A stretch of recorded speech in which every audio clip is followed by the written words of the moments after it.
જૂનાગઢ મહાનગરપાલિકામાં પ્રધાનમંત્રી આવાસ યોજનાને લઈને એક નવો વિવાદ સામે આવ્યો છે। કરાર આધારિત ટેકનિકલ આસિસ્ટન્ટ ચિરાગ ભોપાળા સામે શહેર કોંગ્રેસે ગંભીર આક્ષેપો કર્યા છે।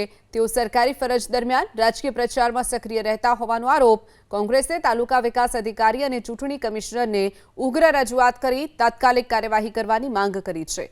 કોંગ્રેસે દાવો કર્યો છે કે તેઓ ભાજપના ખેસ સાથે સોશિયલ મીડિયા પર સક્રિય પ્રચાર કરી રહ્યા છે, જે સરકારી નિયમોનું પણ ખુલ્લેઆમ ઉલ્લંઘન થઈ રહ્યું છે। આ મામલે કોંગ્રેસે પુરાવા રજૂ કરી અને કર્મચારીઓને તાત્કાલિક બરતરફ કરવાની માંગ સાથે ચીમકી ઉચ્ચારી છે કે જો કાર્યવાહી નહીં થાય તો ઉગ્ર આંદોલન કરવામાં આવશે। કોંગ્રેસના નેતા ભરત લાડાણીએ જણાવ્યું કે સરકારી કર્મચારી દ્વારા ખુલ્લામાં રાજકીય પ્રચાર કરવો એ નિયમના વિરુદ્ધ છે। આવા કર્મચારી સામે કડક કાર્યવાહી થવી જોઈએ, નહીં તો કોંગ્રેસ રસ્તા પર ઉતરશે અને ચીમકી ઉચ્ચારી છે।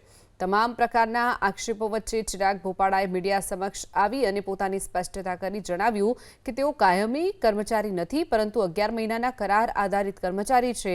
તેમની કામગીરી ફિલ્ડ વર્ક આધારિત છે, જેમાં આવાસ યોજનાના કામોનું જીઓ ટેગિંગ અને સ્થળ પર જઈને ફોટા લઈ ઓનલાઈન એપમાં ડાઉનલોડ કરવાનું કામ સોંપ્યું છે। ફોટો અપલોડ થતાં જ સિસ્ટમમાં હાજરી આપોઆપ નોંધાય છે, જેથી ગેરહાજરીના આક્ષેપો ખોટા છે। રાજકીય સક્રિયતા અંગે તેમણે કહ્યું કે રાજકીય પરિવારમાંથી આવે છે અને સામાજિક રીતે સક્રિય છે, પરંતુ પોતાની સરકારી ફરજમાં કોઈપણ પ્રકારનું રાજકારણ લાવતા નથી। સોશિયલ મીડિયા પર વાયરલ થયેલા ફોટો અંગે તેમણે જણાવ્યું કે જૂના હોઈ શકે છે। ભ્રષ્ટાચારના પણ તમામ આક્ષેપોને તેમણે પાયાવિહોણા ગણાવ્યા અને કહ્યું કે તેમની કામગીરી સંપૂર્ણપણે ઓનલાઈન અને ટેકનિકલ મોનિટરિંગ હેઠળ થાય છે, તેથી ગેરરીતિની કોઈ અવકાશ જ નથી। આક્ષેપો અને જવાબી દલીલો વચ્ચે સત્ય શું છે તે હવે તપાસ બાદ જ વાસ્તવિકતા સામે આવશે। ચિરાગ ભોપાળા આજે હું ખુલ્લા મૂકું છું।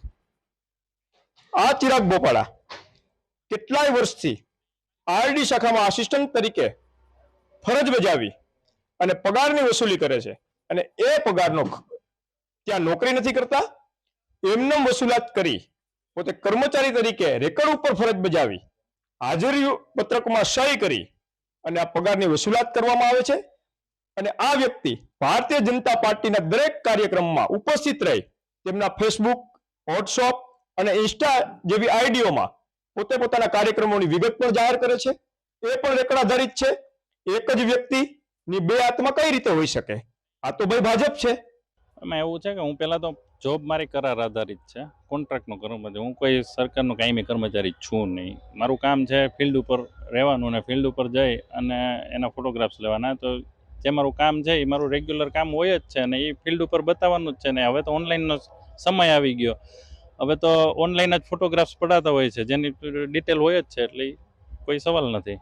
પાછું કહી દઉં છું કે હું કર્મચારી નથી, હું કોન્ટ્રાક્ટ આધારિત કર્મચારી છું, 11 મહિનાના કરાર આધારિત કર્મચારી છું। અને ચોક્કસ પક્ષની વાત કરું તો મારું પૂરું ફેમિલી બેકગ્રાઉન્ડ પોલિટિકલ છે, જેથી કરીને મારે એની સાથે આવવા જવાનું રહેતું હોય છે ને હું જવા આવું છું, સ્વાભાવિક છે। એ તો જૂના પણ હોઈ શકે ને, હું ક્યાં કાયમી કર્મચારી છું, હું તો 11 મહિનાનો કરાર આધારિત કર્મચારી।